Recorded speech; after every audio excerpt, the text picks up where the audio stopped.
Hey you guys, welcome back to Nicole Reports. So this is the fourth day of the trial. Cassie took the stand for cross-examination, and from what I have went over some of the transcript, they are absolutely making it look like she was a willing participant. That's been their whole strategy. And I have to be honest, I am Team Cassie, but I will say this does not look good. It doesn't look good at all. There are a bunch of other witnesses that still have to take the stand. However, Cassie is the star witness of this trial, and that is what worries me because a lot of her text messages are kind of contradicting her testimony from yesterday and the day before. Take a listen.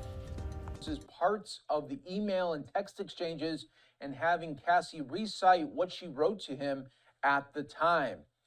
When do you want to freak off? LOL, Combs asked back in August of 2009. I'm always ready to freak off, she replied. 2 days later, Cassie sent an explicit message to Combs.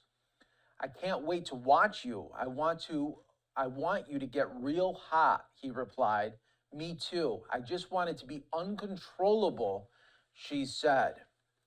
All right, so that is another major takeaway that is coming from these text messages that show a very, very different side than what the prosecution was alleging. So this is some big takeaways that are going on right now, and just an hour into this cross-examination, and we are seeing a much different light of Cassie than what was presented by the prosecution yesterday and the day before. Remember, in the previous days, we heard the prosecution really try to zero in that Diddy was over controlling and wanted to know exactly where she was at all times and would demand that she call him and let him know where her whereabouts were. But today, much different from the cross-examination, where we are seeing evidence being put in by text message and emails showing a different side of Diddy than what was presented yesterday. We're seeing Cassie really complain to Diddy, saying that she doesn't feel that she has much time with him, and also that they don't speak on the phone that much. That directly showcases the opposite of what she was talking about yesterday when she says he would always be on the phone with me and always want to be over at the house, banging on the door, telling him to come on in. So we are seeing a different side already as this early stage right now of the cross-examination has begun. Also, I want to hit on some of the other things that we are seeing in this cross. Of course, we are seeing more of a lovey-dovey relationship and correspondence from text messages and emails.